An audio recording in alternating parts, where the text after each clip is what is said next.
और अब आज की खास खबर। दुनिया भर में एक के बाद एक जंग जारी है।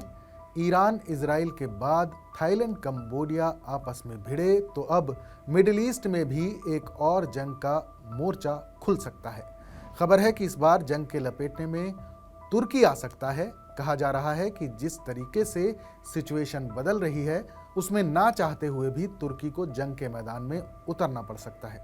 दरअसल तुर्की ने 4 दिन पहले ऐलान किया था कि अगर सीरिया की डेमोक्रेटिक फोर्स यानी एसडीएफ हथियार नहीं डालती है तो उसे सबक सिखाया जाएगा। एसडीएफ ने तुर्की के इस अल्टीमेटम को ठेंगा दिखा दिया है, जिसके बाद दमिश्क से अंकारा तक सैन्य सरगर्मी तेज हो गई है। पर्दे के पीछे से पाकिस्तान जैसे देशों को हथियार सप्लाई करने वाले तुर्की ने लंबे वक्त से किसी देश के साथ जंग नहीं लड़ी है। अब तुर्की को युद्ध में खुद क्यों उतरना पड़ेगा, ये भी जान लीजिए। दरअसल एसडीएफ के मुकाबले सीरिया की सेना कमजोर है। सीरिया डेमोक्रेटिक फोर्स के पास फिलहाल 1 लाख लड़ाके हैं। अल शरा के नेतृत्व वाली सेना भी बहुत ज्यादा मजबूत नहीं है।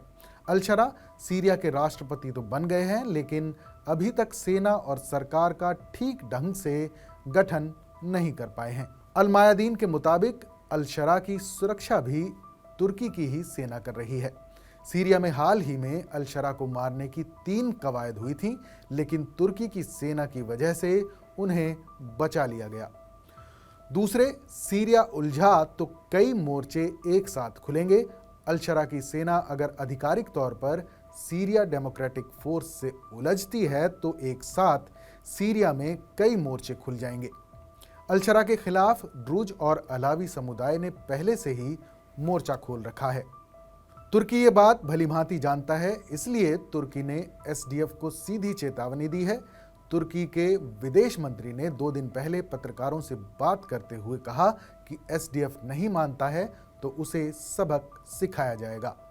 तीसरे, आतंकवाद मुक्त तुर्की का सपना अधूरा रह जाएगा। एसडीएफ सीरिया के जिन इलाकों में सक्रिय है वो तुर्की सीमा से लगे हुए हैं। रजब तैयब अर्दोआन ने आतंक मुक्त तुर्की का अभियान चलाया हुआ है। कहा जा रहा है कि अगर सीरिया के इन इलाकों में एसडीएफ हथियार नहीं डालता है तो ये आतंक मुक्त तुर्की के अभियान पर असर डालेगा।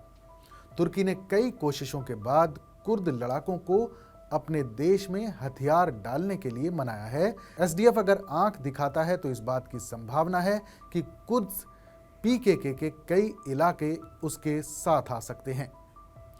ये तुर्की के लिए झटका साबित होगा।